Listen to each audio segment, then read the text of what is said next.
16 പദാർത്ഥങ്ങളിൽ മൂന്നാമത്തെ പദാർത്ഥം സംശയം ചിന്തിക്കുന്നു. പ്രമാണവും പ്രമേയവും എന്ന 2 പദാർത്ഥങ്ങളാണ് കഴിഞ്ഞത്.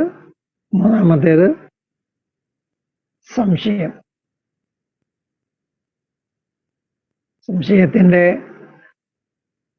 ലക്ഷണസൂത്രം പറയുന്നു.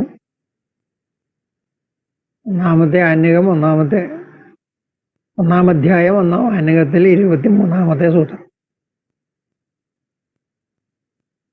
സമാന അനേകധർമ്മ ഉപപത്തേ വിപ്രതിപത്തേ ഉപലബ്ധി അനുപലബ്ധി അവ്യവസ്ഥാതശ്ച വിശേഷാപേക്ഷോ വിമർശഃ സംശയഃ. സമാന അനേകധർമ്മ ഉപപത്തേ, സമാനധർമ്മ ഉപപത്തേ, അനേകധർമ്മ ഉപപത്തേ എന്ന 2 വിശേഷണങ്ങൾ. വിപ്രതിപത്തേ, പിന്നെ ഉപലബ്ധി അനുപലബ്ധി അവ്യവസ്ഥാതശ്ച, ഉപലബ്ധി അവ്യവസ്ഥാതഃ അനുപലബ്ധി അവ്യവസ്ഥാതഃ എന്ന 2 വിശേഷണങ്ങൾ. ഇങ്ങനെ 5 വിശേഷണങ്ങൾ വന്നു.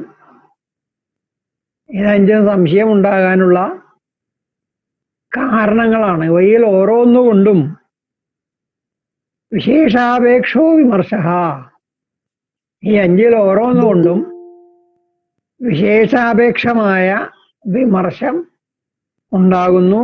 അതിനെയാണ് സംശയം എന്ന് പറയുന്നത്. വിശേഷാപേക്ഷോ വിമർശഃ എന്നതാണ് സംശയത്തിൻ്റെ സ്വരൂപം.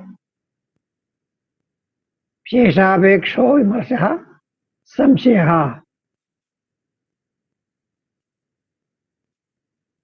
വിശേഷത്തെ, വിശേഷം എന്ന് പറഞ്ഞാൽ ഇത് ഇന്നത് എന്ന്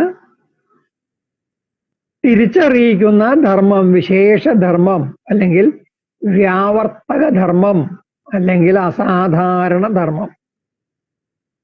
വിശേഷധർമ്മം, വ്യാവർത്തക ധർമ്മം, അസാധാരണ ധർമ്മം, ഇത് 3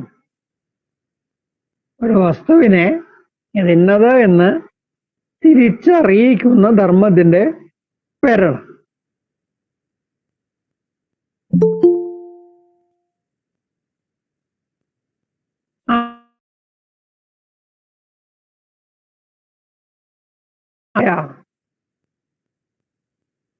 വിമർശം, അത് കിട്ടുന്നില്ലല്ലോ എന്ന ആലോചന,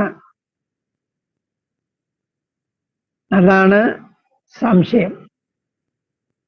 ഒരു വസ്തുവിനെ ഇതിന്നത് എന്ന് തിരിച്ചറിയിക്കുന്ന ലക്ഷണം, അങ്ങനെയുള്ള വ്യാവർത്തക ധർമ്മം കിട്ടുന്നില്ലല്ലോ എന്ന ആലോചനയാണ് സംശയം എന്നർത്ഥം. ഇവിടെ വിമർശ എന്നാണ് പറയുന്നത്. വിമർശ സംശയ എന്നാണ് പറയുന്നത്. വിമർശ എന്നാൽ എന്താണ് നോക്കുക. വി എന്ന ഉപസർഗത്തോടു കൂടിയ മൃഷ് ആമർശനെ എന്ന ധാതുവിൽ നിന്ന് ഉണ്ടാകുന്ന പദമാണ് വിമർശ. മൃഷ് എന്ന ധാതു, വി എന്ന ഉപസർഗം. ഉപസർഗം ചേരുമ്പോൾ ധാതുവിന്റെ അർത്ഥത്തിന് വ്യത്യാസം വരും. ഉപസർഗേണ ധാത്വർത്ഥോ ബലാത് അന്യത്ര നീയതേ. ഉപസർഗേണ, ഉപസർഗത്താൽ, ധാത്വർത്ഥം, ധാതുവിന്റെ അർത്ഥം, ബലാത് അന്യത്ര നീയതേ, ബലമായിട്ട് അന്യത്ര മറ്റൊരിടത്തേക്ക് നീയതയെ നയിക്കപ്പെടുന്നു. ഉപസർഗം ധാതുവിന്റെ അർത്ഥത്തെ ബലമായി വേറെ അർത്ഥത്തിലേക്ക് നയിക്കുന്നു. ധാതുവിന്റെ അർത്ഥത്തെ മാറ്റിക്കളയുന്നു എന്നർത്ഥം. അങ്ങനെ മൃഷ് ആമർശനെ എന്ന ധാതുവിന്റെ മുമ്പിൽ വി എന്ന ഉപസർഗം ചേരുമ്പോൾ വിമൃശ് എന്നാകുന്നു. ആമർശനം എന്നാൽ സ്പർശം, തൊടുക എന്നതാണ് ആമർശനത്തിന്റെ അർത്ഥം തൊടൽ. എന്ന് ഉപസർഗം ചേരുമ്പോൾ അതിന് വിചാരം ചെയ്യുക എന്നർത്ഥമാകുന്നു. വിചാരം ചെയ്യുക എന്ന് പറഞ്ഞാൽ മനനം ചെയ്യുക, ഇങ്ങനെ അർത്ഥമാകും. അങ്ങനെ വിമർശ എന്ന പദത്തിന് ആലോചന എന്നർത്ഥം കിട്ടുന്നു. വിചാരം, ആലോചന എന്നൊക്കെയുള്ള അർത്ഥം കിട്ടും. 5 കാരണങ്ങളിൽ നിന്നാണ് ഈ സംശയം ഉണ്ടാകുന്നത് എന്ന് പറയുന്നു. അപ്പൊ 5-ൽ ഓരോന്നിനെയും വേറെ വേറെ ആയിട്ട് പറഞ്ഞ് അതിൽ നിന്നുണ്ടാകുന്ന വിശേഷാപേക്ഷമായ വിമർശം, സംശയം എന്ന് 5 വിധത്തിലുള്ള സംശയങ്ങളെ പറയുന്നു. സംശയത്തിന്റെ സ്വരൂപം വിശേഷാപേക്ഷ, വിമർശ, സംശയ, വിശേഷധർമ്മത്തെ അപേക്ഷിക്കുന്ന ആലോചനയാണ് സംശയം. വിശേഷധർമ്മം കിട്ടാതെ ഇരിക്കുമ്പോൾ ഒരു വസ്തു കാണുന്നു, അതിൻ്റെ വിശേഷധർമ്മം കാണുന്നില്ല. അപ്പോൾ ആ വിശേഷധർമ്മം കിട്ടുന്നില്ലല്ലോ എന്ന ആലോചന ഉണ്ടാകും. വിശേഷധർമ്മം കാണുന്നില്ലല്ലോ എന്ന ആലോചനയെ തന്നെയാണ് സംശയം എന്ന് വിളിക്കുന്നത്. അത് 5 കാരണങ്ങൾ കൊണ്ട് ഉണ്ടാകുന്നു. ഒന്ന്, സമാനധർമ്മ ഉപപത്തി. സമാനധർമ്മ ഉപപത്തേ വിശേഷധർമാപേക്ഷോ വിമർശ സംശയ. സമാനധർമ്മത്തിന്റെ ഉപപത്തി കൊണ്ട് വിശേഷധർമ്മത്തെ അപേക്ഷിച്ചുണ്ടാകുന്ന വിമർശം, സംശയം. സമാനധർമ്മത്തിന്റെ ഉപപത്തി എന്ന് പറഞ്ഞാൽ എന്താണ്? അവിടെ സമാനധർമ്മം എന്ന് പറയുന്നത് വിരുദ്ധധർമ്മികളിൽ സാമാന്യമായിട്ടുള്ള ധർമ്മത്തെയാണ്. വിരുദ്ധധർമ്മികളിൽ ഏതെങ്കിലും ധർമ്മം സമാനമായിട്ട് ഉണ്ടായിരിക്കാം. ആ സമാന ധർമ്മത്തെ അറിയുന്നു. അതാണ് സമാനധർമ്മ ഉപപത്തി. അപ്പൊ വിരുദ്ധധർമ്മികൾക്ക് സമാനമായിട്ടുള്ള ധർമ്മത്തെ അറിയുന്നു. വിരുദ്ധധർമ്മികൾക്ക് സമാനമായിട്ടുള്ള ധർമ്മത്തെ അറിഞ്ഞാൽ ഇതിന്നത് എന്ന് തീരുമാനം വരില്ലല്ലോ. കാരണം നമ്മൾ അറിയുന്ന ഈ വിശേഷം വിരുദ്ധധർമ്മികളിലുണ്ട്, വേറെ ആയിരിക്കുന്ന 2 ധർമ്മികളിലുണ്ട്. അപ്പം ആ ധർമ്മം കണ്ടാൽ അതോ ഇതോ എന്ന സംശയമേ ഉണ്ടാവുള്ളൂ, ഇതിന്നത് എന്ന് തീരുമാനം വരില്ല. അപ്പോൾ ആ വിരുദ്ധധർമ്മികളിൽ ഏതാണിത് എന്നറിയിക്കുന്ന വിശേഷധർമ്മം, ഇതിന് മാത്രമായിട്ടുള്ള വിശേഷധർമ്മം, വിരുദ്ധധർമ്മിയിൽ ഇല്ലാത്ത ഇതിൽ മാത്രമുള്ള ധർമ്മം ഏത് എന്ന ആലോചന ഉണ്ടാകും. അതാണ് വിശേഷാപേക്ഷോ വിമർശ എന്ന് പറയുന്നത്. വിശേഷത്തെ കാണുന്നില്ലല്ലോ എന്ന ആലോചന, വിശേഷധർമ്മം കാണുന്നില്ലല്ലോ എന്ന ആലോചന. അതറിയാതിരിക്കുമ്പോൾ അതോ ഇതോ എന്ന സംശയം ഉണ്ടാകും. ഉദാഹരണം, മനുഷ്യനും മരക്കുറ്റിക്കും പൊക്കം എന്ന സാധാരണ ധർമ്മമുണ്ട്. മനുഷ്യനും പൊക്കമുണ്ട്, മരക്കുറ്റിക്കും പൊക്കമുണ്ട്. അതുപോലെ വണ്ണം എന്ന സാധാരണ ധർമ്മം മനുഷ്യനിലുണ്ട്, മരക്കുറ്റിയിലുണ്ട്. പൊക്കം, വണ്ണം ഇവ മനുഷ്യനും മരക്കുറ്റിക്കും സമാനമായിട്ട് ഉള്ളതാണ്. അരണ്ട വെളിച്ചത്തിൽ ഒന്ന് കാണുന്നു, പൊക്കവും വണ്ണമുള്ള ഒരു വസ്തുവിനെ അതിപ്പം അകലെ കാണുന്നു.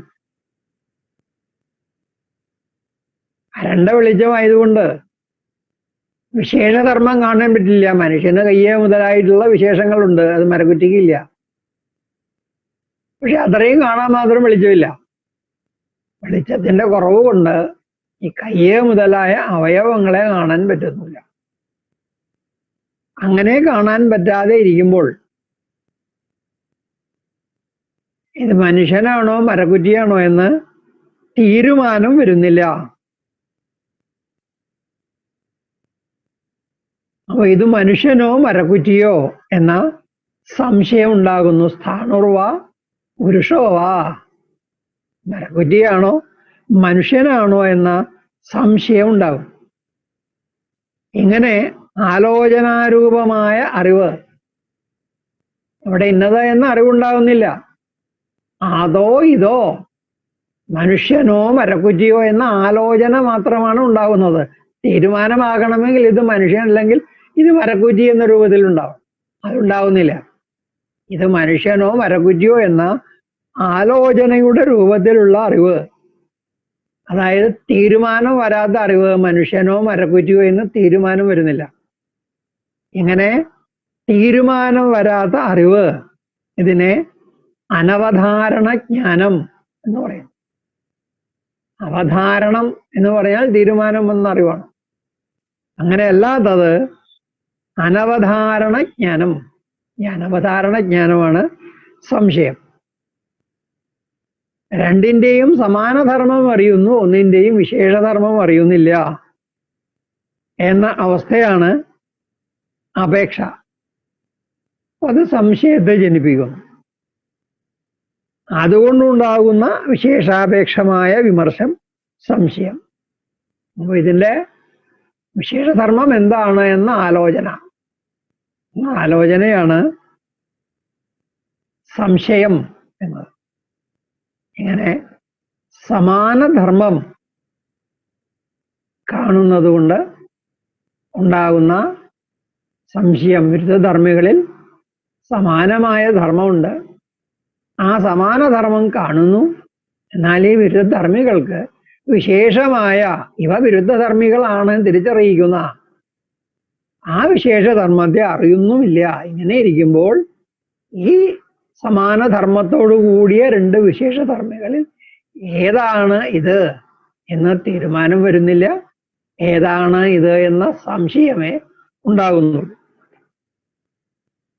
രണ്ടാമത്തെ കാരണം അനേകധർമ്മോപപത്തേ വിശേഷാപേക്ഷ വിമർശ സംശയ.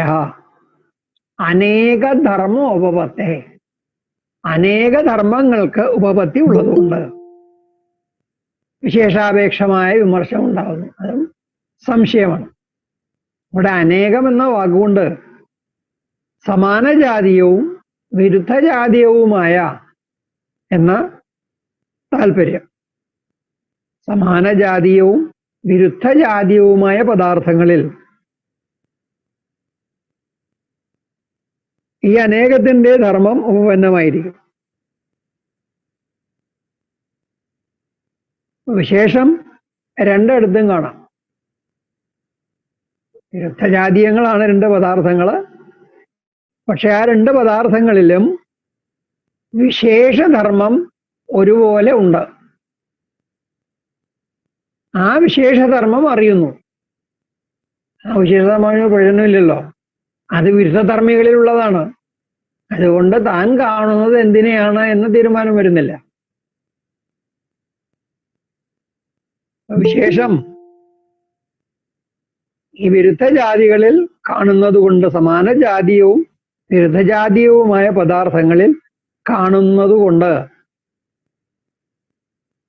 ഇതെന്താണ് എന്ന് തീരുമാനം വരാതിരിക്കുക. ഉദാഹരണത്തിന് പൃഥിവി എന്ന ഒരു പദാർത്ഥം. ഈ പൃഥിവി എന്ന പദാർത്ഥത്തെ കുറിച്ച് അറിയുന്നു. പൃഥിവി ഇതരേഭ്യോ ഭിദ്യതേ ഗന്ധവത്വാത്. ഗന്ധവതി പൃഥിവി. ഈ പൃഥിവിയുടെ ലക്ഷണം ഗന്ധമാണ് എന്ന് ശാസ്ത്രം കൊണ്ട് അറിയുന്നു. ഗന്ധം ഉള്ളത് പൃഥിവി.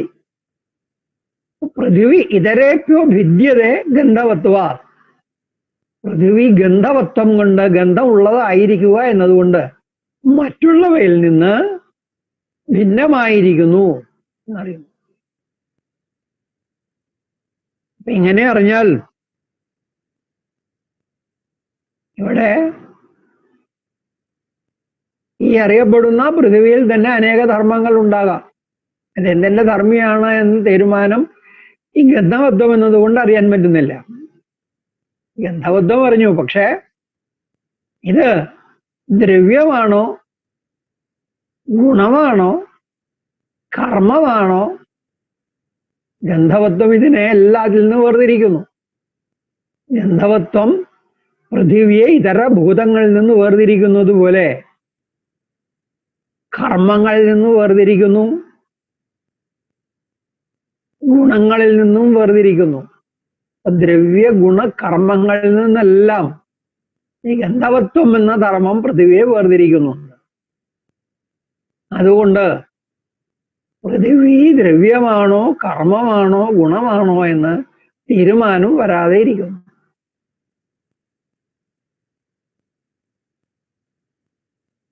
അങ്ങനെ ആ അറിവുണ്ടാക്കുന്ന വിശേഷധർമ്മത്തെ അപേക്ഷിച്ചുള്ള ആലോചന നിലനിൽക്കുന്നു.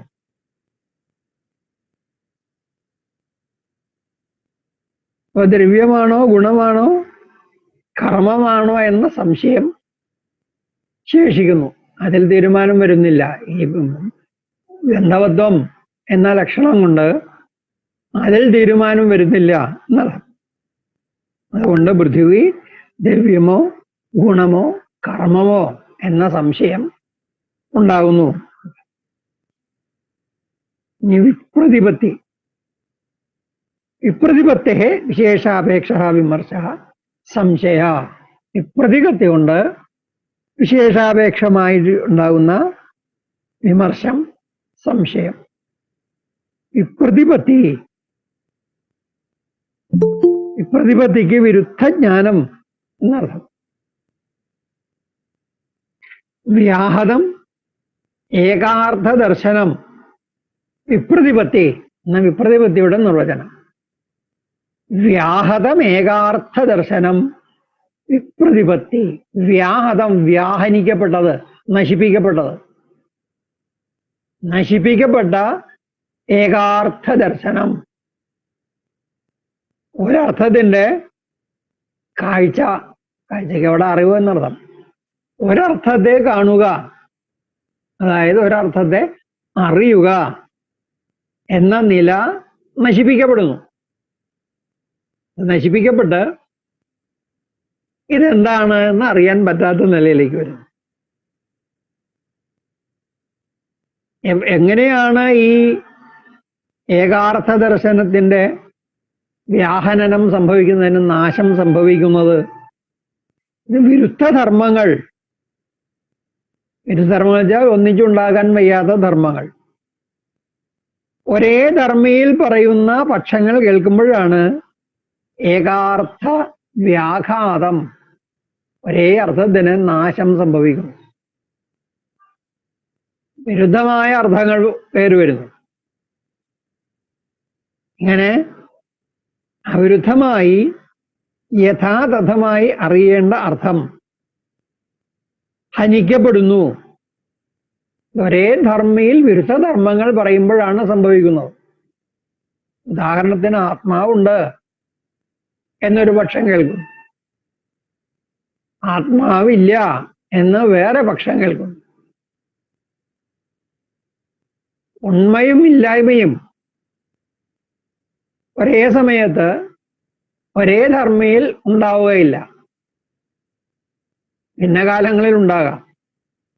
ഒരു സമയത്ത് ഇല്ലാതിരുന്നിട്ട് ഉണ്ടാകുന്നു, ഒരു സമയത്ത് ഉണ്ടായിരുന്നിട്ട് നശിച്ചു പോകുന്നു. അപ്പൊ ഉണ്മയിൽ നിന്ന് ഇല്ലായ്മയിലേക്ക് പോയി, ഇല്ലായ്മയിൽ നിന്ന് ഉണ്മയിലേക്ക് വന്നു. ഇങ്ങനെ ഉണ്മയും ഇല്ലായ്മയും മാറി മാറി ഉണ്ടാകാം. പക്ഷെ അത് ഭിന്ന കാലങ്ങളിലേ ഉണ്ടാവുള്ളൂ. ഏകകാലത്ത് ഏകധർമ്മിയിൽ ഉണ്മയും ഇല്ലായ്മയും ഒരുമിച്ച് ഉണ്ടാവുകയില്ല. അപ്പൊ അങ്ങനെ ഉണ്ടാകാത്തത് കൊണ്ട് ആത്മാവുണ്ട് എന്ന പക്ഷവും ആത്മാവില്ല എന്ന പക്ഷവും കേൾക്കുമ്പോൾ ഈ ആത്മാവിന്റെ സ്വരൂപമായ ഏകാർത്ഥം ഹനിക്കപ്പെട്ട് അതിൻ്റെ കാഴ്ച ഇല്ലാതെയായിട്ട് ആത്മാവ് ഉള്ളതാണോ ഇല്ലാത്തതാണോ എന്ന സംശയം ഉണ്ടാകുന്നു.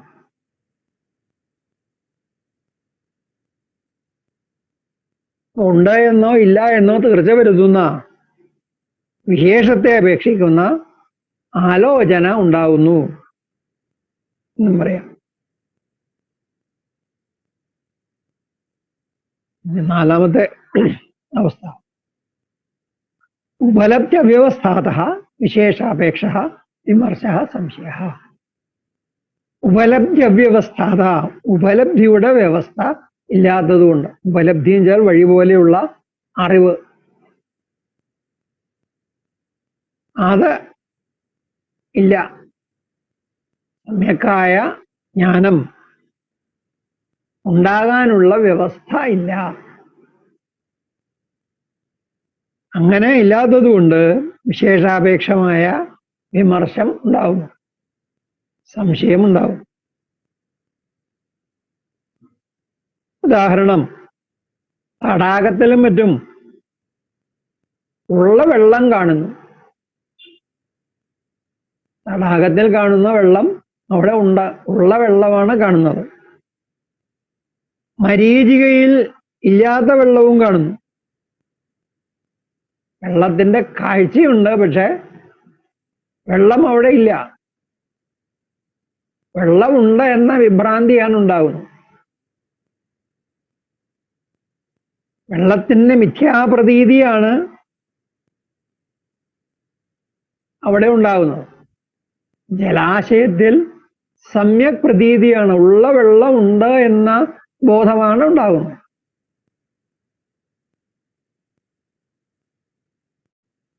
അപ്പോ ദൂരെ വെള്ളം കാണുമ്പോൾ വെള്ളത്തിന്റെ കാഴ്ച ഉണ്ട്, വെള്ളം കാണാൻ പറ്റുന്നുണ്ട്, വെള്ളം ഉണ്ട് എന്നുള്ള അനുഭവം ഉണ്ട് ദൂരെ. അങ്ങനെ കാണുമ്പോൾ ഇപ്പോൾ എന്താണ് സംഭവിക്കുന്നത്? അപ്പോൾ ഈ ജലാശയത്തിലെ പോലെ ഉള്ള വെള്ളമാണോ ഞാൻ കാണുന്നത്, അതോ കാനൽ ജലത്തിലെ പോലെ, മരീചികയിലെ പോലെ ഇല്ലാത്ത വെള്ളമാണോ കാണുന്നത്? ഇപ്പോൾ ഈ ഉണ്ടാകുന്ന ജലപ്രതീതി സമ്യക് പ്രതീതിയാണോ അതോ മിഥ്യാപ്രതീതിയാണോ എന്ന സംശയം ഉണ്ടാകും. അങ്ങനെ ഉപലബ്ധിയുടെ അവ്യവസ്ഥ, വെള്ളമുണ്ട് എന്ന് തീരുമാനിക്കാനുള്ള വ്യവസ്ഥയില്ല. തീരുമാനം വരാൻ മതിയായ കാരണങ്ങളില്ല. അതില്ലാത്തതുകൊണ്ട് ഈ ദൂരെ കാണുന്ന വെള്ളം ഉള്ള വെള്ളമാണോ ഇല്ലാത്ത വെള്ളമാണോ എന്ന സംശയം ശേഷിക്കുന്നു. ഇതാണ് ഉപലബ്ധിയുടെ അവ്യവസ്ഥ കൊണ്ട് ഉണ്ടാകുന്ന വിശേഷാപേക്ഷമായ വിമർശം. ഇതുപോലെ അനുപലബ്ധ വ്യവസ്ഥാതഃ വിശേഷാപേക്ഷ വിമർശ സംശയ.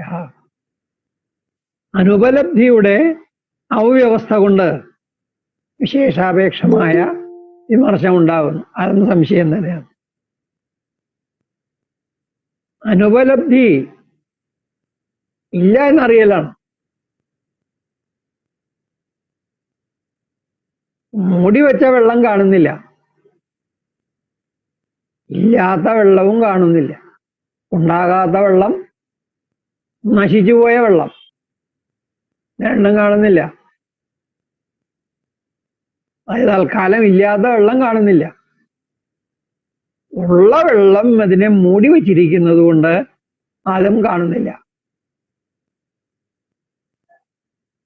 അപ്പോൾ ഇവിടെ അനുപലബ്ധിയുടെ വ്യവസ്ഥ, അറിയാതികയുടെ വ്യവസ്ഥ എന്താണ്?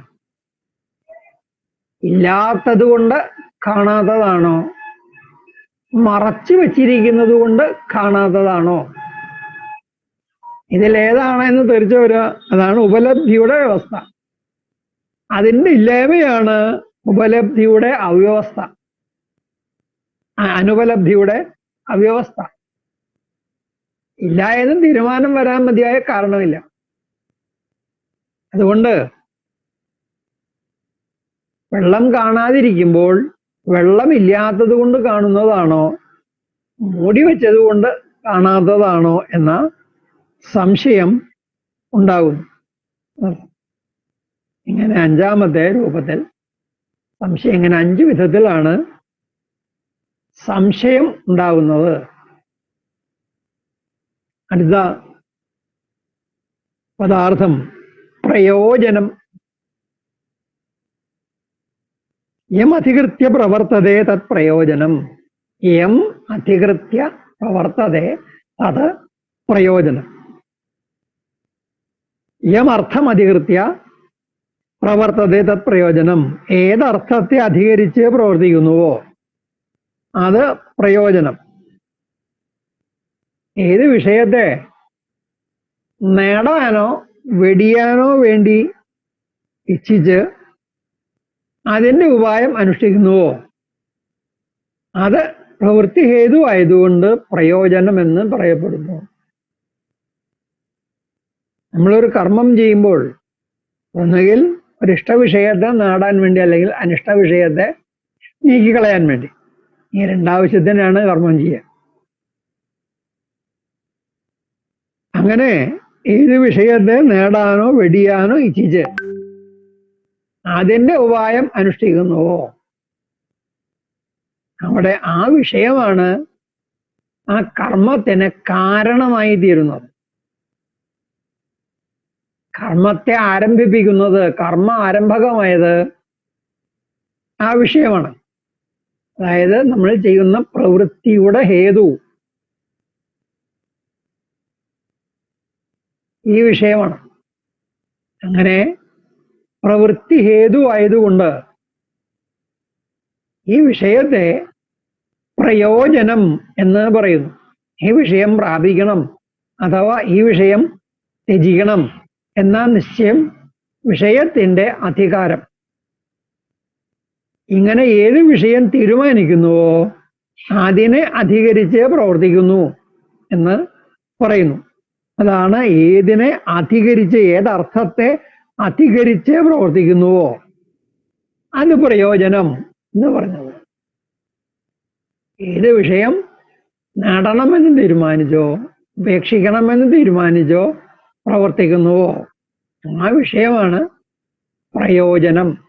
അത് പ്രവൃത്തിയുടെ കാരണം ആയതുകൊണ്ട്, അതിനെ അധികരിച്ച് പ്രവർത്തിക്കുന്നത് കൊണ്ട് അത് പ്രയോജനം എന്ന് പറയപ്പെടുന്നു. അടുത്ത പദാർത്ഥം ദൃഷ്ടാന്തം. ലൗകിക പരീക്ഷകാണാം യസ്മിൻ അർത്ഥേ ബുദ്ധിസാമ്യം സഹ ദൃഷ്ടാന്തഃ. ലൗകിക പരീക്ഷകാണാം, ലൗകികന്മാർക്കും പരീക്ഷകന്മാർക്കും. ലൗകികന്മാർ ലോകവ്യവഹാരം അറിയുന്നവരും അതിനപ്പുറം പോയിട്ടില്ലാത്തവരും. ഈ ലോകവ്യവഹാരം അറിയുന്നു എന്നല്ലാതെ അതിൻ്റെ അടിത്തട്ടിലുള്ള ശാസ്ത്രതത്വങ്ങളൊന്നും അറിയില്ല, പ്രമാണ പരീക്ഷ ചെയ്യാൻ അറിയില്ല. അങ്ങനെ പ്രമാണങ്ങളെ കൊണ്ട് പരീക്ഷിച്ച് അർത്ഥനിർണയം ചെയ്യാൻ, വിഷയങ്ങളുടെ സമ്യജ്ഞാനം സ്വയം സമ്പാദിക്കാൻ ആളുകളാണ് ലൗകികന്മാരെന്ന് പറയപ്പെടും. അതുള്ളവരാണ് പരീക്ഷകന്മാര്. പ്രമാണങ്ങൾ കൊണ്ട് പരീക്ഷിച്ച് അർത്ഥനിർണയം ചെയ്യാൻ കഴിവുള്ളവർ, വിഷയങ്ങളിലെ വിജ്ഞാനം സമ്പാദിക്കാൻ സാമർഥ്യമുള്ളവര് പരീക്ഷകന്മാർ. പിന്നെ ലൗകികന്മാര് പരീക്ഷകന്മാര്.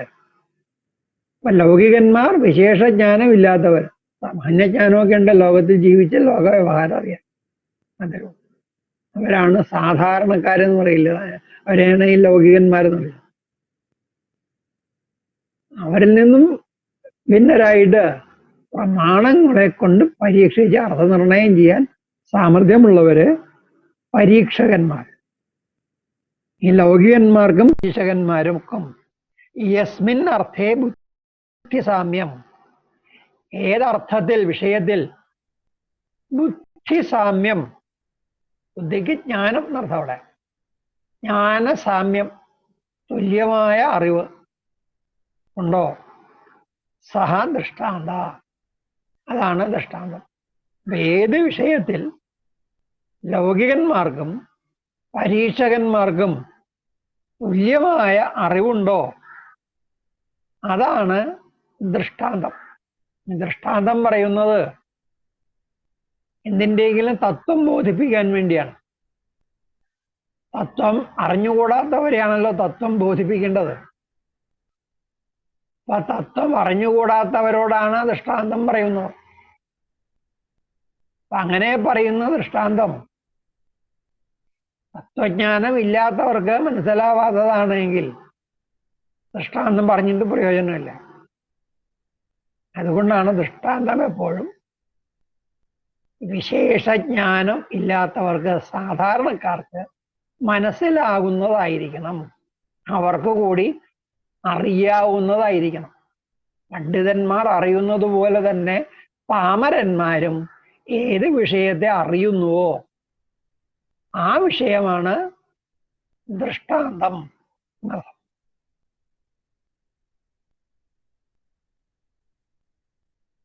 ദൃഷ്ടാന്തം എന്ന പദത്തിന് ഇതുകൊണ്ട് അന്തം ദർശിക്കുന്നു.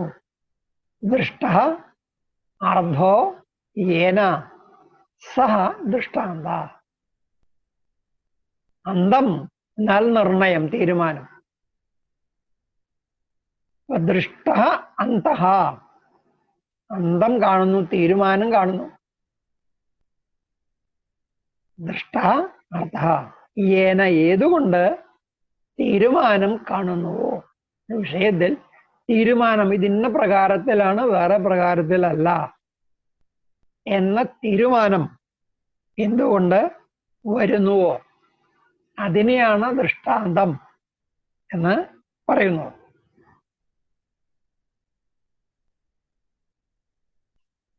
ദൃഷ്ടാന്തവും സിദ്ധാന്തവും ഒരേ താല്പര്യത്തോടു കൂടിയതായിരിക്കും. താല്പര്യത്തോടു കൂടിയും ദൃഷ്ടാന്താവാൻ കഴിയില്ലല്ലോ.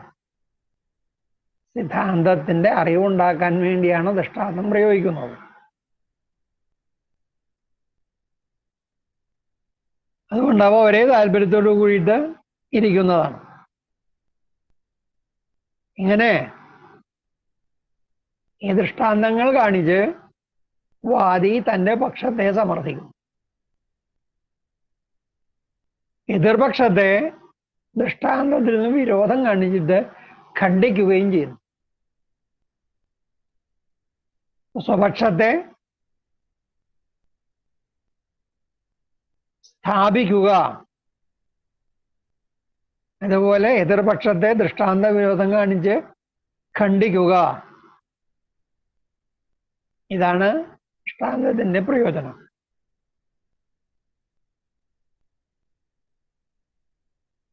ഇതിന് തന്നെയാണ് ഉദാഹരണം, ഈ ദൃഷ്ടാന്തത്തെ തന്നെയാണ് ഉദാഹരണം എന്നും പറയുന്നത്. പഞ്ചാവയവ വാക്യത്തിൽ ഉദാഹരണം എന്ന് പറയുന്നത് ദൃഷ്ടാന്തത്തെയാണ്. എങ്ങനെ?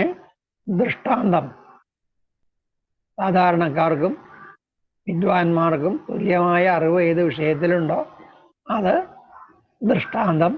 ആ ദൃഷ്ടാന്തം ഉപയോഗിച്ച് ദൃഷ്ടാന്ത ധർമ്മം തന്നെ സിദ്ധാന്തത്തിലും ഉള്ളതുകൊണ്ട് ഈ സിദ്ധാന്തം, പറയുന്ന സിദ്ധാന്തം ഇതുപോലെയാണ് എന്ന് ബോധം ജനിപ്പിക്കുന്നു.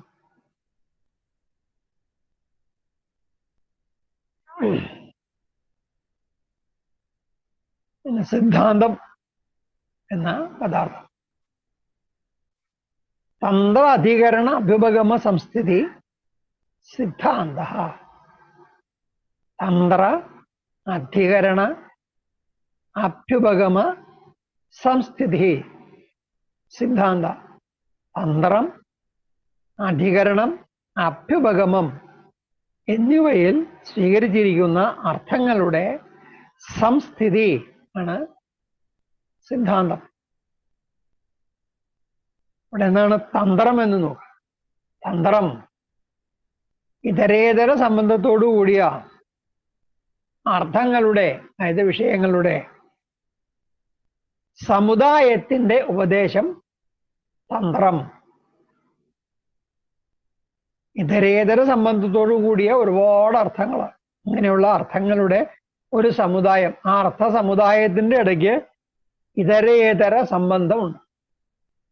അങ്ങനെ ഇതരേതര സംബന്ധത്താൽ സംബദ്ധമായ അർത്ഥങ്ങളുടെ സമുദായം, ആ സമുദായത്തിന്റെ ഉപദേശം,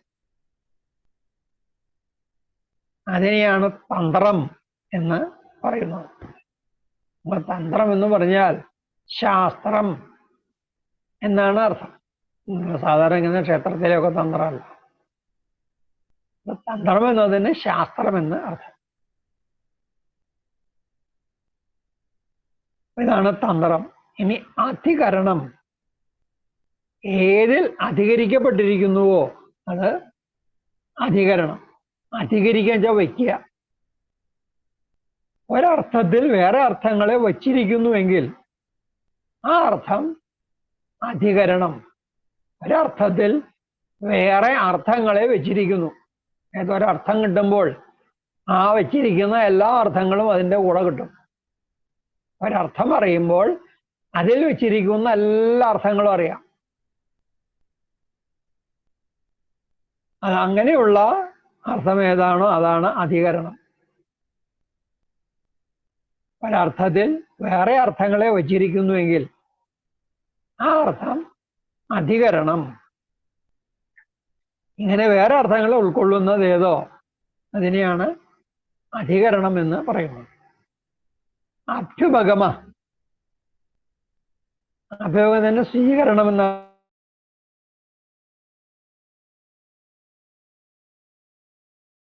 അംഗീകരിച്ച അർത്ഥത്തെയാണ് അഭ്യുപഗമം എന്ന് പറയുന്നു. സമഗ്രമായി അറിയപ്പെടാത്ത അർത്ഥത്തെ പ്രമാണങ്ങൾ കൊണ്ട് വിശേഷ പരീക്ഷ ചെയ്യാൻ വേണ്ടി സ്വീകരിക്കുന്നതിനെയാണ് അഭ്യുപഗമം എന്ന് പറയുന്നത്. പൂർണ്ണമായിട്ട് ആ വിഷയത്തെ അറിഞ്ഞിട്ടില്ല, അതിൻ്റെ ഒരുപാട് ധർമ്മങ്ങൾ ഇനി അറിയാനുണ്ട്. അതിനു മുമ്പ് തന്നെ പ്രമാണ പരീക്ഷകൾ ചെയ്ത് ഈ അർത്ഥങ്ങളെല്ലാം അറിയാൻ വേണ്ടി ആ അർത്ഥത്തെ സ്വീകരിച്ചു. അങ്ങനെ ഏതർത്ഥത്തെ സ്വീകരിക്കുന്നു അതാണ് അഭ്യുപഗമം. തന്ത്രം, അധികരണം, അഭ്യുപഗമം എന്നിവയുടെ സംസ്ഥിതിയാണ് സിദ്ധാന്തം എന്നർത്ഥം. സംസ്ഥിതി എന്ന് പറഞ്ഞാൽ ഇതിങ്ങനെ ആകാനുള്ള വ്യവസ്ഥ. പദാർത്ഥത്തെ അറിയുമ്പോൾ ഇന്ന പ്രകാരത്തിൽ എന്ന് പറയുമ്പോൾ അതങ്ങനെ ആകാനുള്ള വ്യവസ്ഥ അറിയണമല്ലോ. ആ വ്യവസ്ഥയാണ് സംസ്ഥിതി. ഇത്തം ഭാവ വ്യവസ്ഥ എന്ന് പറയും. ഇത്തം ഇങ്ങനെ, ഭാവം ഭവിക്കുക, ആവുക, ആയിരിക്കുക. അപ്പൊ ഇത്തം ഭാവ വ്യവസ്ഥ എന്ന് പറഞ്ഞാൽ ഇങ്ങനെ ആകാനുള്ള വ്യവസ്ഥ. അതിനെയാണ് സംസ്ഥിതി എന്ന് പറയുന്നത്. ഇതിങ്ങനെ തന്നെ എന്ന് സ്വീകരിച്ച വിഷയ സമുദായം സിദ്ധം.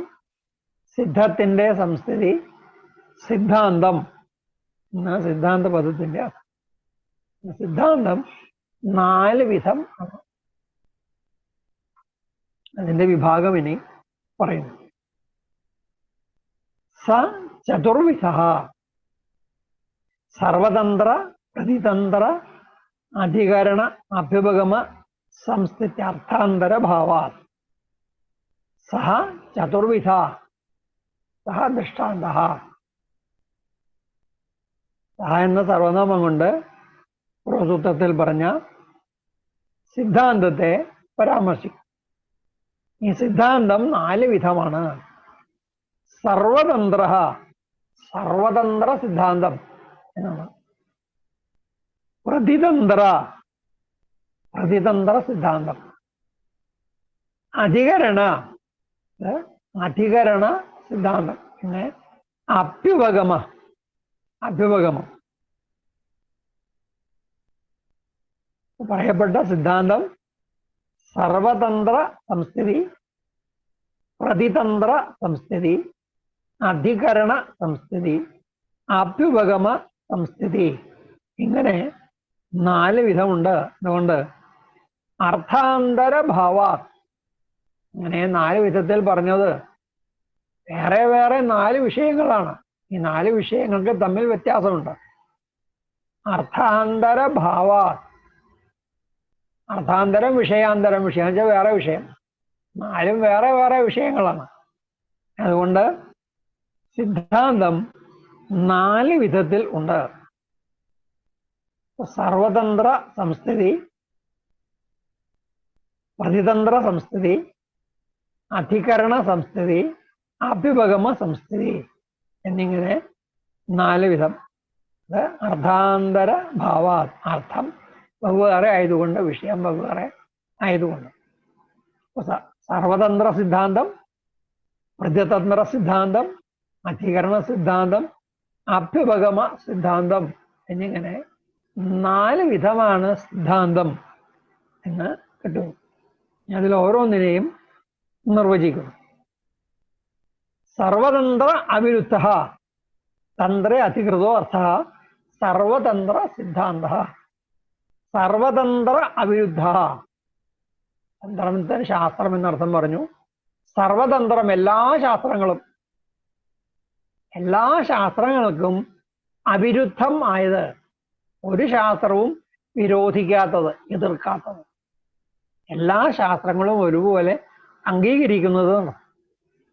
സർവതന്ത്ര അവിരുദ്ധം. തന്ത്രേ അധികൃത സർവതന്ത്ര സിദ്ധാന്ത. അങ്ങനെ എല്ലാ ശാസ്ത്രങ്ങൾക്കും സമ്മതമായ ഏതർത്ഥമാണോ ഒരു ശാസ്ത്രത്തിൽ പറഞ്ഞിരിക്കുന്നത് അത് സർവതന്ത്ര സിദ്ധാന്തം എന്ന് പറയപ്പെടുന്നു.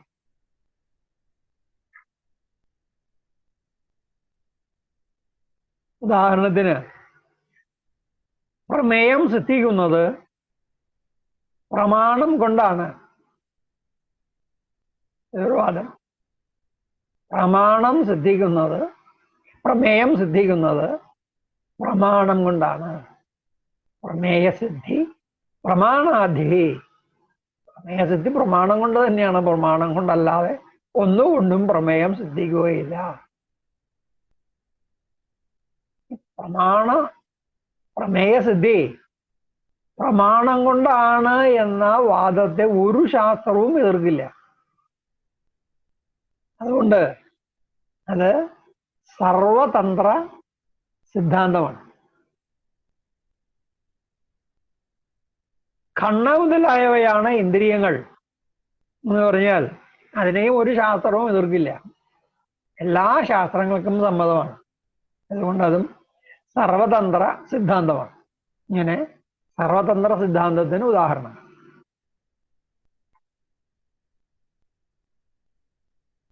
രണ്ടാമത്തേത് സമാനതന്ത്രം. സമാനതന്ത്ര സിദ്ധ പരതന്ത്ര അസിദ്ധ പ്രതിതന്ത്ര സിദ്ധാന്ത. രണ്ടാമത്തെ സിദ്ധാന്തമായ പ്രതിതന്ത്ര സിദ്ധാന്തം.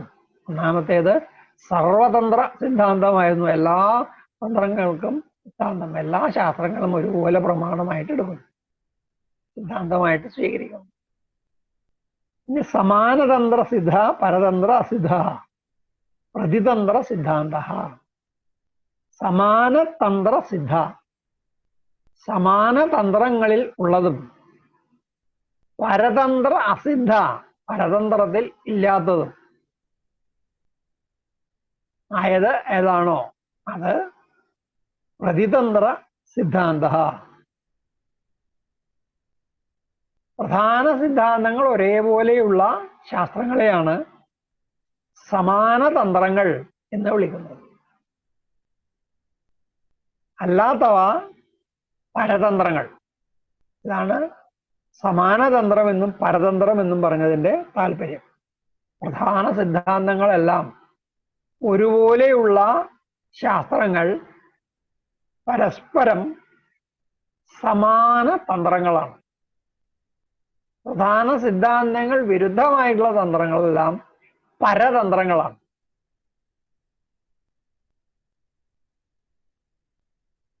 പ്രതിതന്ത്ര സിദ്ധാന്തം എന്നാൽ തന്ത്രം തോറും ഉള്ള സിദ്ധാന്തം. ഞാൻ പറഞ്ഞത് സർവതന്ത്ര സിദ്ധാന്തമാണ്. എല്ലാ ശാസ്ത്രങ്ങളിലും ഉള്ള സിദ്ധാന്തം, എല്ലാ ശാസ്ത്രങ്ങളും ഇതിനെ അംഗീകരിക്കുന്നു. ഇത് പ്രതിതന്ത്ര സിദ്ധാന്തം. തന്ത്രം തന്ത്രം പ്രതി, ഓരോ തന്ത്രത്തിനും വെവ്വേറെ ആയിട്ടുള്ളത്. എല്ലാ തന്ത്രങ്ങളും ഈ സിദ്ധാന്തങ്ങൾ അംഗീകരിക്കില്ല. സമാന തന്ത്രങ്ങൾ അംഗീകരിക്കും, അല്ലാത്തവ അംഗീകരിക്കില്ല. അപ്പോൾ തന്ത്രം പ്രതി ഭിന്നമായിരിക്കുന്ന സിദ്ധാന്തമാണ് പ്രതിതന്ത്ര സിദ്ധാന്തം. ഉദാഹരണം, ജഡമായ പ്രകൃതി സ്വയം പരിണമിക്കും എന്ന് സാഖ്യന്മാരുടെ സിദ്ധാന്തം. പ്രകൃതി ജഡമാണ്, ആ ജഡം പരിണമിച്ചാണ് ജഗത്തിലുള്ള എല്ലാ പദാർത്ഥങ്ങളും ഉണ്ടാകുന്നത്. അതെങ്ങനെ പരിണമിക്കും എന്ന് ചോദിച്ചാൽ അത് സ്വയം പരിണമിക്കും. അത് പിന്നെ പരിണമിപ്പിക്കാൻ വേറെ ആരും വേണ്ട. ഇതാണ് ജഡമായ പ്രകൃതി സ്വയം പരിണമിക്കും എന്ന സിദ്ധാന്തം. ഇത് സാഖ്യന്മാരുടെ സിദ്ധാന്തമാണ്. ഇതിനെ വേദാന്തം എതിർക്കുന്നു. ഈ സിദ്ധാന്തത്തെ അംഗീകരിക്കുന്നില്ല. ജഡമായതുകൊണ്ട് പ്രകൃതിക്ക് സ്വയം പരിണമിക്കാൻ കഴിയില്ല. അത് പരിണമിക്കാൻ വേറെ ഒന്നിന്റെ സങ്കല്പം പ്രവർത്തിക്കണം. അതിന്മേലൊരു ചേതന പ്രവർത്തിച്ചാൽ മാത്രമേ അത് പരിണമിക്കുള്ളൂ.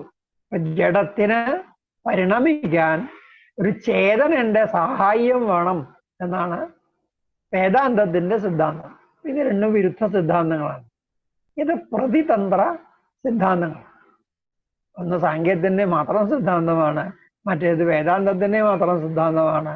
വേദാന്ത തന്ത്രം പിന്നെ സാഖ്യം അംഗീകരിക്കില്ല, സാഖ്യന്റെ സിദ്ധാന്തത്തെ വേദാന്തവും അംഗീകരിക്കില്ല. ഇങ്ങനെയുള്ള സിദ്ധാന്തങ്ങളാണ് പ്രതിതന്ത്ര സിദ്ധാന്തം. അധികരണ സിദ്ധാന്തം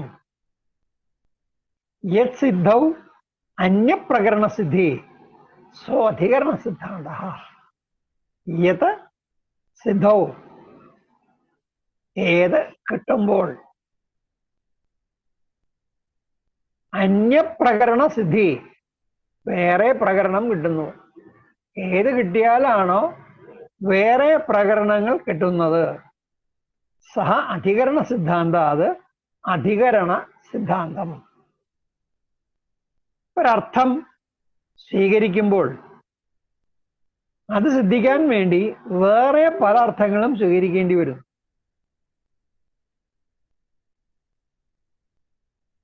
അങ്ങനെയുള്ള ഒരർത്ഥത്തെ സ്വീകരിക്കുമ്പോൾ ബാക്കി അർത്ഥങ്ങളൊക്കെ അതുകൊണ്ട് തന്നെ സ്വീകരിക്കപ്പെട്ടു കഴിഞ്ഞു. പിന്നെ ബാക്കി അർത്ഥങ്ങൾ തള്ളി പറയാൻ പറ്റില്ല. ഏതർത്ഥങ്ങളെ സ്വീകരിച്ചാലാണോ ഈ അർത്ഥം സിദ്ധിക്കുക, ആ അർത്ഥത്തെ നമ്മൾ സ്വീകരിച്ചു കളയും. ഇനി അത് ഏതർത്ഥങ്ങൾ സ്വീകരിച്ചാലാണോ കിട്ടുന്നത്, ആ അർത്ഥങ്ങളെ നമുക്ക് തള്ളി പറയാൻ സാധിക്കില്ലല്ലോ. അതിനെ ഉപേക്ഷിക്കാൻ പറ്റില്ല. അങ്ങനെ ഉള്ള അർത്ഥങ്ങൾ, ആ അർത്ഥങ്ങളെല്ലാം സ്വീകരിച്ചിട്ടുണ്ട് ഈ ശാസ്ത്രമെന്ന് അതിൽ ഈ ഒരർത്ഥം പറയുന്നത് കൊണ്ട് തന്നെ വെളിവാകും.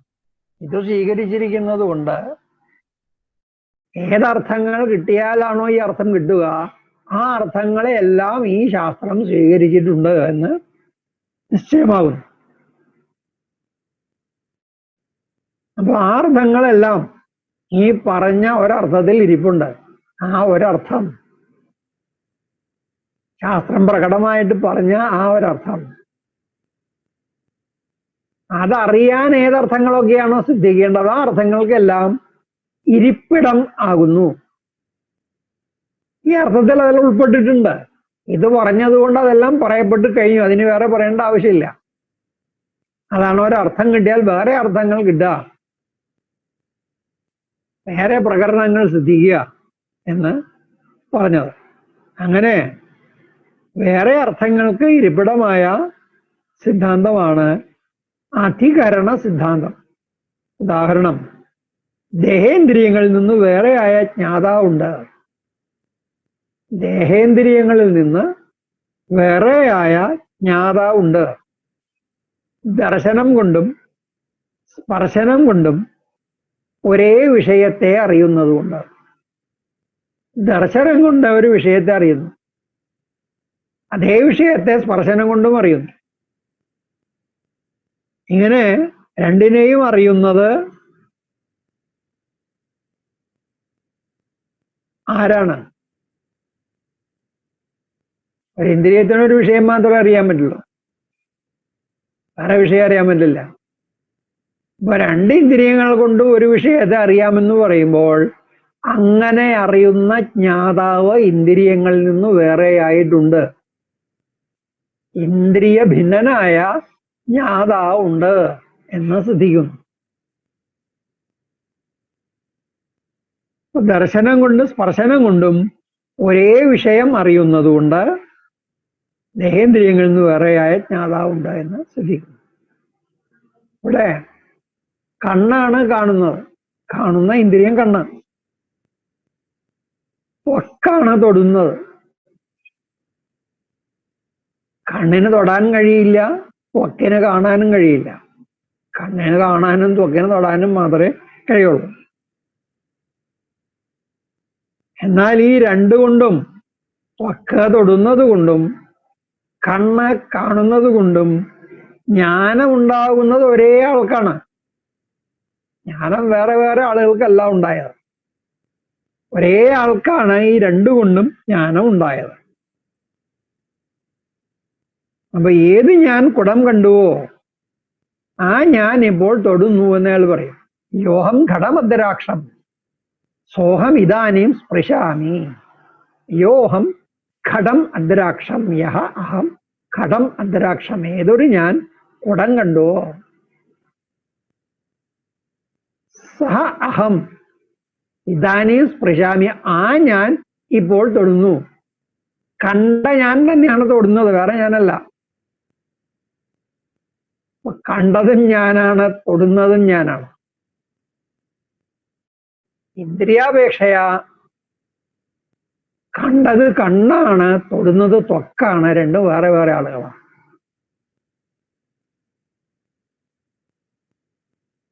പക്ഷെ കണ്ണ് കാണുന്നത് കൊണ്ടും ത്വക്ക് തൊടുന്നത് കൊണ്ടും ജ്ഞാനം ഉണ്ടാകുന്നത് ഒരേ ആൾക്ക് തന്നെയാണ്. അതുകൊണ്ട് ഇന്ദ്രിയങ്ങളിൽ നിന്ന് വേറെയായ ജ്ഞാതാവുണ്ട്, ഇന്ദ്രിയമല്ല ജ്ഞാതാവ്. ഇന്ദ്രിയം ജ്ഞാനത്തിന്റെ കരണമാണ്. കർത്താവ് വേറെ ഉണ്ട്, ജ്ഞാതാവ് വേറെ ഉണ്ട്.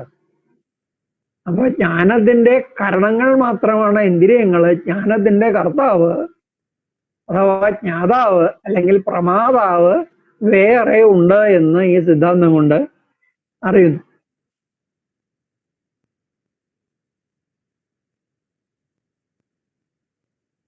അപ്പൊ ഇതില് താഴെ പറയുന്ന സിദ്ധാന്തം ഉൾപ്പെട്ടിരിക്കുന്നു. ഇതൊന്ന് പരിശോധിച്ചു നോക്കാം. എന്തൊക്കെയാണ് ഈ പറഞ്ഞ വാദത്തിൽ ദേഹേന്ദ്രിയങ്ങളിൽ നിന്ന് വേറെയായ ജ്ഞാതാവുണ്ട് എന്ന് ഒരു സിദ്ധാന്തം പറഞ്ഞാൽ അതിൽ എന്തെല്ലാം ഉൾപ്പെട്ടിരിക്കുന്നു? ഒന്ന്, ഇന്ദ്രിയങ്ങൾ പലതാണ്.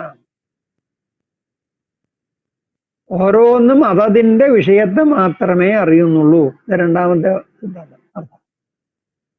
3, ദ്രവ്യം ഗന്ധം മുതലായ ഗുണങ്ങളിൽ നിന്ന് ഭിന്നമാണ്. സ്പർശം മുതലായവ കൊണ്ടും അറിയപ്പെടുന്നത് കൊണ്ട്. ദ്രവ്യം കുടത്തിലും മറ്റുമുള്ള സാമാന്യമാണ് ദ്രവ്യം. കുടത്തിൽ മണ്ണാണ്, ആ മണ്ണ് ദ്രവ്യവിശേഷമാണ്. പല ദ്രവ്യങ്ങളുള്ളതിൽ ഒന്നാണ് മണ്ണ്. ആ കുടത്തിന്റെ സാമാന്യമായ ദ്രവ്യം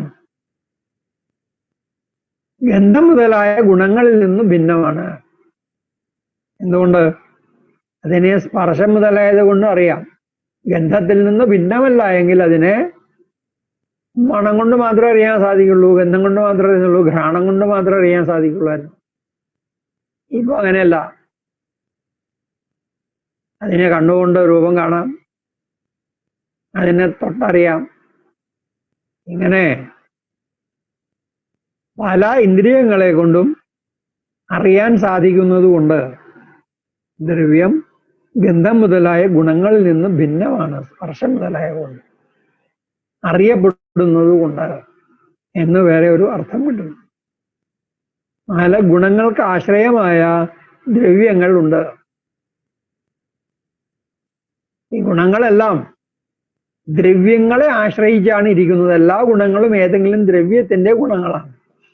എല്ലാ കർമ്മങ്ങളും ഏതെങ്കിലും ദ്രവ്യത്തിന്റെ കർമ്മങ്ങളാണ്. അപ്പോൾ ഗുണവും ദ്രവ്യവും, ഗുണവും കർമ്മവും ദ്രവ്യത്തെ ആശ്രയിച്ചാണ് ഇരിക്കുന്നത്. അങ്ങനെ അല്ലാണ്ട് അവയ്ക്ക് ഇരിക്കാൻ സാധിക്കില്ല. അങ്ങനെ ഗുണങ്ങൾക്ക് ആശ്രയമായി ദ്രവ്യങ്ങൾ ഉണ്ട് എന്നറിയാം. ഇനി ഇന്നതിനെ എന്നല്ലാതെ എല്ലാ വിഷയങ്ങളെയും അറിയുന്നതാണ് ജ്ഞാതാവ്. ഇന്ദ്രിയം പോലെ ഇന്നതിന് മാത്രമേ അറിയാൻ കഴിയൂ എന്നില്ല ജ്ഞാതാവ്. ഇന്ദ്രിയം ഒരു വിഷയത്തെ അറിയുന്നുള്ളൂ. കണ്ണ് രൂപത്തെ മാത്രം അറിയുന്നു, മൂക്ക് മണത്തെ മാത്രം അറിയുന്നു, നാക്ക് രസത്തെ മാത്രം അറിയുന്നു, ത്വക്ക് സ്പർശത്തെ മാത്രം അറിയുന്നു. എന്നാൽ ജ്ഞാതാവ് അങ്ങനെയല്ല. ജ്ഞാതാവ് ഇവയെ ഒക്കെയും അറിയുന്നു. ഇതൊന്നുമല്ലാതെ ഇന്ദ്രിയങ്ങളെ കൊണ്ട് പ്രാപിക്കാവതല്ലാത്ത ഇന്ദ്രിയ അതീതമായ വിഷയങ്ങളെയും ജ്ഞാതാവ് അറിയുന്നു. ഇന്ദ്രിയവും അതീന്ദ്രിയവുമായ എല്ലാ വിഷയങ്ങളെയും അറിയുന്നയാളാണ് ജ്ഞാതാവ്. ഇതാണ് അവസാനത്തെ അർത്ഥം. ഇത്രയും അർത്ഥങ്ങൾ ഈ ദേഹേന്ദ്രിയ വ്യതിരിക്തനായ ജ്ഞാതാവുണ്ട് എന്നതുകൊണ്ട് അറിയപ്പെടുന്നു. അതുകൊണ്ട് ദേഹേന്ദ്രിയ വ്യതിരിക്തനായ ജ്ഞാതാവുണ്ട് എന്ന സിദ്ധാന്തം ഇവയ്ക്കെല്ലാം അധികരണം ആയിരിക്കുന്നു. ദേഹേന്ദ്രിയ ഭിന്നനായ ജ്ഞാതാവുണ്ട് എന്ന ഒരൊറ്റ സിദ്ധാന്തത്തിൽ ഇവയെല്ലാം ഉൾപ്പെട്ടിരിക്കുന്നു. ഇവയെല്ലാം ആ ഒന്നുകൊണ്ട് തന്നെ അറിയപ്പെടുന്നു. അതുകൊണ്ട് ഇവയ്ക്കെല്ലാം അധികരണമായിരിക്കുന്നു. ഇപ്പൊ ദേഹേന്ദ്രിയ ഭിന്നനായ ആത്മാവുണ്ട് എന്ന സിദ്ധാന്തം അതുകൊണ്ട് അധികരണ സിദ്ധാന്തമാണ്. അങ്ങനെ അധികരണ സിദ്ധാന്തത്തിന്റെ ഉദാഹരണം. ഇനി അപരീക്ഷിത അഭ്യുപഗമാ തദ് വിശേഷ പരീക്ഷണം അഭ്യുപഗമ സിദ്ധാന്ത. അപരീക്ഷിത അഭ്യുപഗമാ, അപരീക്ഷിതം, പ്രമാണങ്ങളെ കൊണ്ട് പാരന്തികമായിട്ട് പരീക്ഷിച്ച് അറിഞ്ഞിട്ടില്ലാത്തത്, സമഗ്രമായി പ്രമാണ പരീക്ഷ ചെയ്ത് പൂർണ്ണമായി അറിയപ്പെട്ടിട്ടില്ലാത്ത പദാർത്ഥങ്ങൾ, അതാണ് അപരീക്ഷിതം. അതിൻ്റെ അഭ്യുപഗമാ, സ്വീകാരം കൊണ്ട്, അംഗീകാരം കൊണ്ട്. തദ് വിശേഷ പരീക്ഷണം,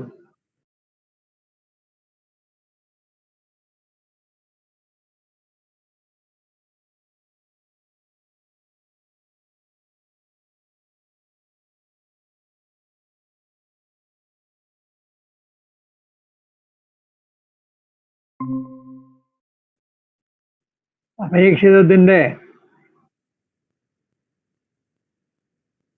പരീക്ഷണങ്ങൾ നടത്തി അതിനെ തത്വമായിട്ട്, ശബ്ദം എന്ന വിഷയമുണ്ട്.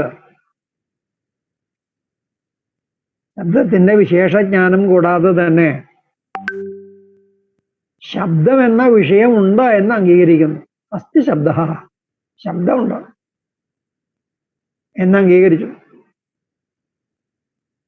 ഇനി